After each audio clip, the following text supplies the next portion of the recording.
पूरी करो, पूरी करो, हमारी मांगे पूरी करो, पूरी करो, पूरी करो। राजाबाद झोपड़पट्टी को मालिकाना अधिकार मिलना चाहिए, मिलना चाहिए, मिलना चाहिए, राजाबाद झोपड़पट्टी को मालिकाना अधिकार मिलना चाहिए, मिलना चाहिए, मिलना चाहिए, राजाबाद झोपड़पट्टी को मालिकाना अधिकार मिलना चाहिए, मिलना चाहिए, मिलना चाहिए। दोस्तों WH न्यूज़ में आपका स्वागत। मैं जो है विधान भवन से यहाँ पे जो है MIM का यहाँ से मोर्चा जाने वाला है, जिसका प्रतिनिधित्व जो है मुफ्ती साहब करने वाले हैं। आइए हम इनसे बात। ये धरने की वजह क्या है? मैं वो लिखाता ना। दो मुद्दों को लेकर के हमारा ये धरना है।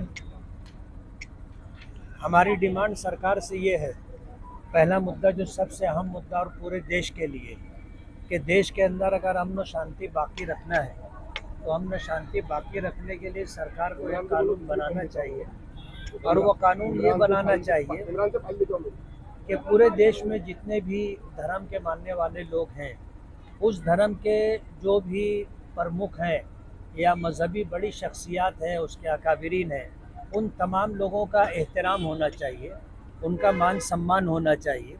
किसी भी धर्म के बड़े शख्स को, किसी भी धर्म की मजहबी शख्सियत को अगर अपमान शब्द से याद किया जाता है और तस्करा किया जाता है, तो उस धर्म के मानने वालों के लिए ये बहुत दुख की बात होती है। इसलिए हमारी पहली डिमांड ये है कि सरकार ऐसा कानून बनाए महाराष्ट्र के अंदर कि किसी भी मज़हब के जो बड़े मजहबी गुरु हैं, प्रमुख हैं, अकाबरीन हैं, ज़िम्मेदारान हैं, शख्सियात हैं, उनके ताल्लुक़ से कोई भी शख्स अपमानजनक रवैया इख्तियार ना करे, और अगर जो लोग ऐसा करते हैं तो उनके ख़िलाफ़ कड़ी से कड़ी सज़ा का प्रावधान करना चाहिए। ऐसी हमारी पहली डिमांड है। दूसरी डिमांड हमारी ये है कि ताज बाग में जो लोग झोपड़पट्टियों में रहते हैं, एक ज़माने से अपने आबाओ अजदाद के ज़माने से रहते हैं और उनको मालिकाना हुकूक मिले, ये डिमांड, ये कोशिश बरसों से चली आ रही है, और इस मामले के अंदर काफ़ी कोशिशें हुई हैं और मामला जो है 80% मैं समझता हूँ कि मुकम्मल है, 20% कुछ प्रोसीजर बाकी है।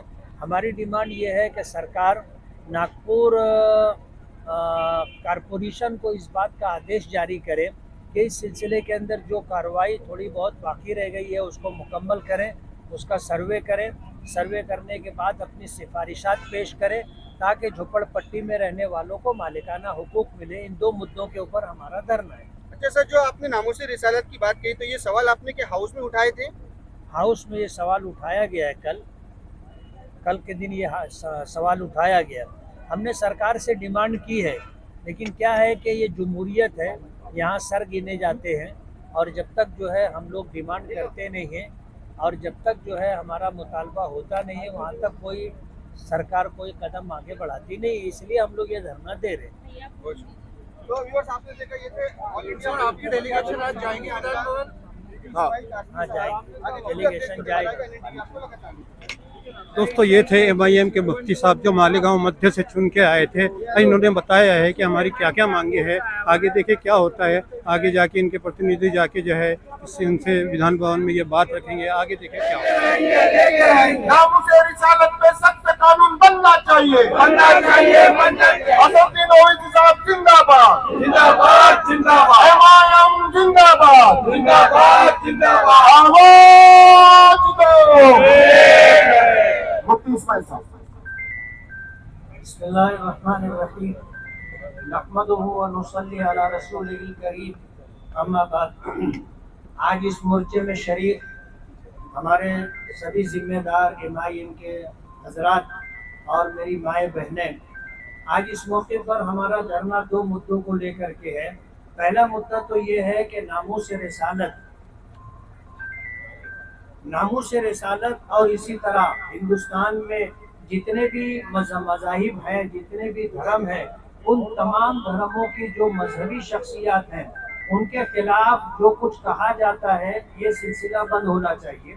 हमारा पहला मुद्दा ये है कि जब इस मुल्क में, ये मुल्क एक सेकुलर जमहूरी मुल्क है और यहाँ पर बेशुमार मज़ाहिब के मानने वाले लोग होते हैं और हर मज़हब की अपनी कुछ मजहबी शख्सियात होती है।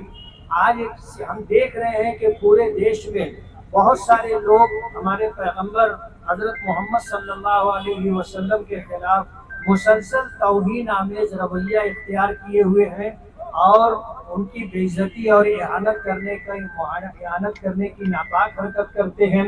हमारी जो है महाराष्ट्र सरकार से और इसी तरह महाराष्ट्र सरकार के जरिए केंद्र मरकजी सरकार से हमारी ये डिमांड है, हमारा ये मुतालबा है कि इस देश के अंदर ऐसा कानून बनना चाहिए कि जितनी मजहबी शख्सियात है सबको मान सम्मान और सबको एहतराम मिले, और उन मजहबी शख्सियात के खिलाफ अगर कोई जो है अपमानजनक बात कही जाती है, उनकी बेइज्जती उनकी इहानत अगर करने की कोशिश की जाती है तो उसके खिलाफ कड़ी से कड़ी सजा का प्रावधान होना चाहिए।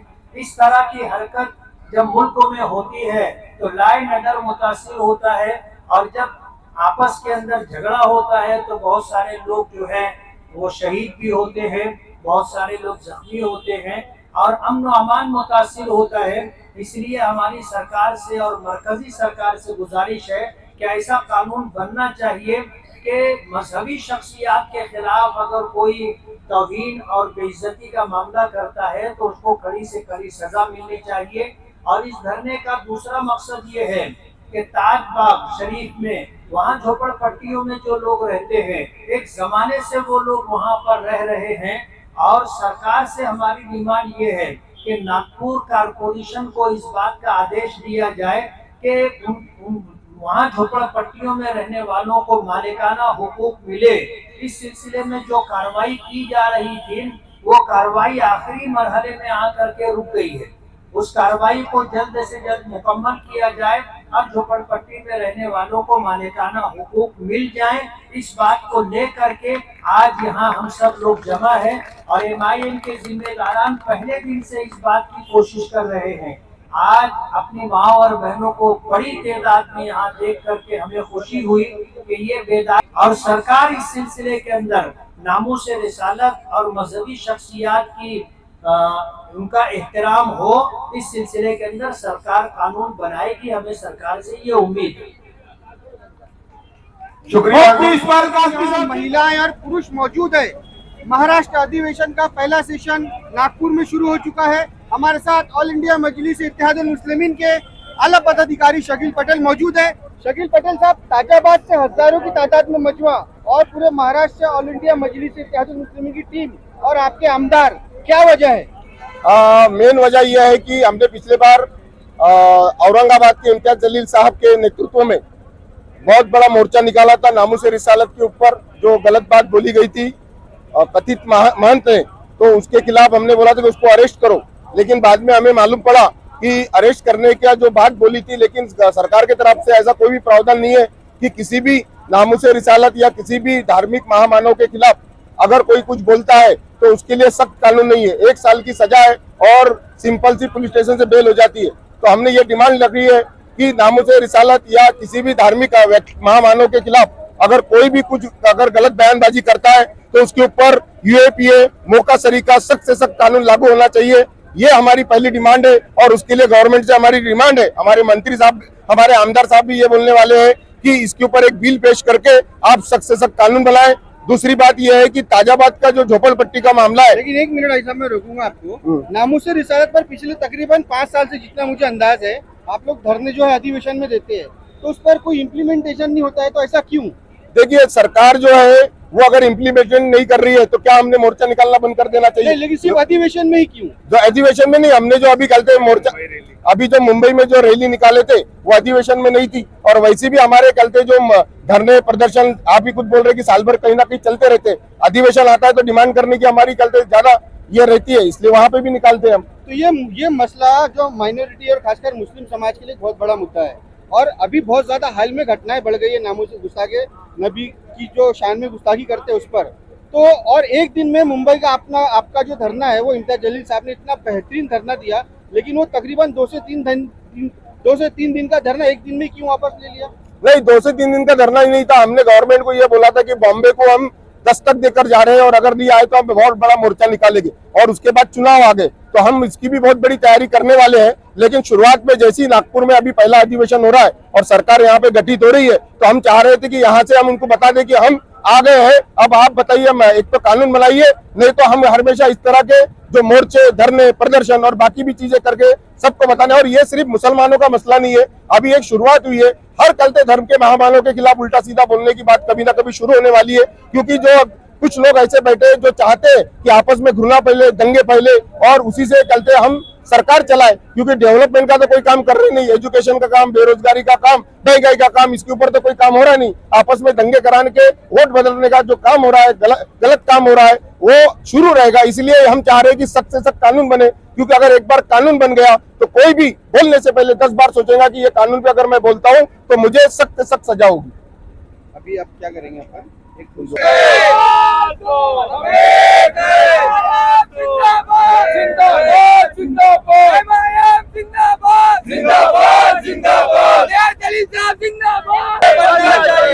रिसालत के साथ कानून बनना चाहिए, बनना चाहिए, बनना चाहिए। Hello viewers, welcome to NN TV.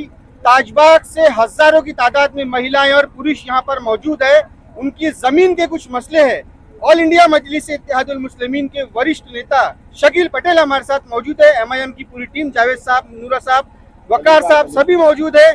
आइए जानते हैं शकील पटेल साहब, क्या वजह है महिलाएं पुरुष इतनी ज्यादा तादाद में और ज्यादातर लोग ताजबाग शरीफ से निकले? नहीं, ताजाबाद का एक बहुत बड़ा मसला यह है कि कल के गवर्नमेंट ने 2019 में जीआर निकाला कि पूरे नागपुर शहर की जो झोपड़पट्टी है उसके ऊपर मालिकाना हक के पट्टे दिए जाएंगे, और सब तरफ से बहुत सारी जगह पे हसनबाग, नंदनवन, हमारा पीएफ कॉलोनी और बिसाबा कलते रेलवे स्टेशन के आसपास की जो झोपड़पट्टी है वहां पर हजारों लोगों को झोपड़पट्टी के मालिकी हक के झोपड़पट्टी के पट्टे दिए गए। लेकिन अफसोस की बात है कि ताजाबाद शरीफ की झोपड़पट्टी जो 1925 से बसी हुई है, जो 1995 से नोटिफाइड स्लम एरिया है, वहां पर मालिकी हक के पट्टे नहीं दिए गए। उसके लिए हम लगातार तीसरी बार मोर्चा निकाल रहे हैं। पहली बार मोर्चा निकाले तो सरकार ने आदेश दिया, दूसरी बार मोर्चा निकाले तो नोटिफिकेशन दिया। लेकिन अफसोस की बात है कि नोटिफिकेशन आने के बाद भी महानगर पालिका का नगर रचना विभाग उसको अटका के बैठा है। हम लगातार 1 साल से कोशिश कर रहे हैं, उनको डेपुटेशन दे रहे कि आप सर्वे कराइए और हमारे को पट्टे दिए, लेकिन उसके कान में जू नहीं रेंग रही। इसलिए उसके कान में आवाज पहुंचाने के लिए और माननीय मुख्यमंत्री और उप मुख्यमंत्री को हम बताने के लिए कि हमारे साथ ये ज्यादती हो रही है। नागपुर का कल मुख्यमंत्री है, लेकिन अफसोस की बात है कि नागपुर का ही रचना जो विभाग है वही चलते ताजाबाद की झोपड़पट्टी का काम नहीं कर रहा। इससे ज्यादा अफसोस की बात क्या हो सकती है, वही बताने के लिए आज हजारों की तादाद में लेडीज, क्योंकि घर का जो मामला है ये लेडीज से रिलेटेड है।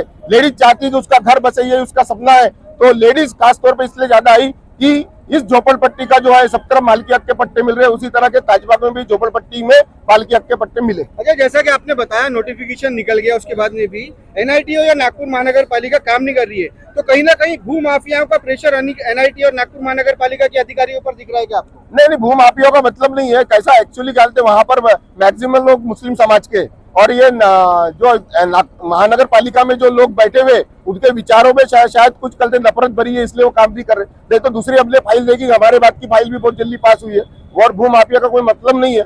लेकिन वहां पर उनने करना, क्योंकि नोटिफाइड 1995 का नोटिफाइड स्लम एरिया है, किसी को भी वो दे नहीं सकते। झक मार के उनको मालिकी हक के पट्टे देना है, लेकिन वो देरी कर रहे हैं, ये समझ में नहीं आ रहा। उनको देरी नहीं करना चाहिए, इसीलिए हम यहाँ पर ये मोर्चा लेकर आए। तो व्यूअर्स, एक बहुत बड़ा आरोप शकील पटेल ने नागपुर महानगर पालिका और एनआईटी के अधिकारियों पर